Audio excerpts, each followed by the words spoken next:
स्वागत आहे श्रेयाज वर्ल्ड्समध्ये म्हणजेच फूड फन्स अँड ट्रॅव्हल्स. तर आमचं विसर्जन झालेलं आहे आता. तर आम्ही काल गेलो होतो आमच्या कॉलनीतले सार्वजनिक गणपतीकडे, ज्याला बोलतात अनुश्रीचा राजा.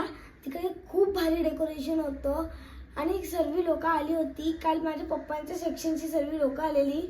मम्मीला मोदकांची सुद्धा ऑर्डर होती, 151 मोदक आणि वरनं शिराची पण ऑर्डर होती. आणि एवढं भारी वाटलं तिकडे.